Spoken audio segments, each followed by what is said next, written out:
Hi, I'm Katie Garrity, Associate Counsel at NAR. Disasters can strike at a moment's notice. Whether it's a natural disaster or a disease outbreak, the impact to your business can be, well, disastrous. You can mitigate the damage, though, by preparing for it.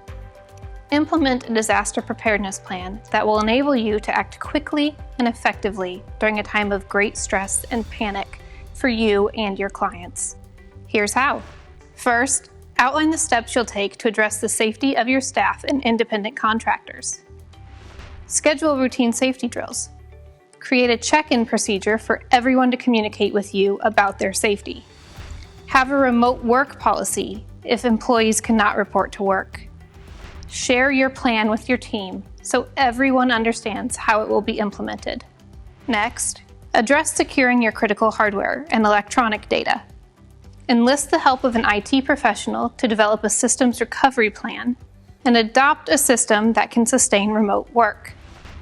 Implement the 3-2-1 backup plan. Have at least 3 copies of your data, 2 stored locally on different devices, and 1 stored off-site. Ensure that your firewall is secure and your antivirus software current. It's also important to consider your financial obligations. How will commission checks be received and distributed if the office is closed? How will your bills be paid? Consider establishing an emergency reserve fund in the event that your main banking facility is affected. Finally, create a plan for handling pending transactions that may be impacted. For example, first, develop a plan for communicating with clients during and after disaster. Inquire about their safety, then calmly explain what you know and what you don't know about the transaction and next steps. Second, review the contract and identify provisions that may be impacted. Are the representations and warranties still accurate? Can you no longer satisfy a condition to closing? Is there a force majeure provision that excuses the party's performance under the contract as a result of the disaster?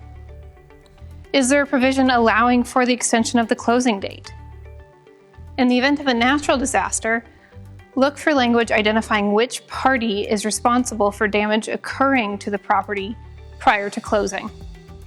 With coronavirus in mind, when negotiating a contract, consider the proper allocation of risk of cancellation or closing postponement resulting from the epidemic or other health concern. And of course, remember that the parties can always amend the contract.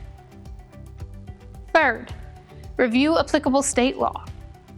In the absence of language in your contract, state law may dictate which party bears the risk of loss before closing. Some laws may also excuse performance based on impracticability or impossibility of performance. Fourth, if you represent the seller, instruct your client to document the damage and file a homeowner's insurance claim as soon as possible after a natural disaster. Unfortunately, homeowners insurance will not cover loss sustained in connection with the health epidemic. Fifth, check in with lenders.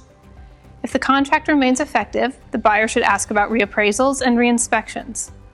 The seller should ask about whether deferment options or fee waivers are available until closing. If the contract has been canceled, both sides should promptly notify their lenders. The seller should again discuss whether any deferment options or waivers are available. While we may not be able to prevent a disaster from happening, we can mitigate its damage by being prepared. Check out these resources at nar.realtor to help you create or update your disaster preparedness plan.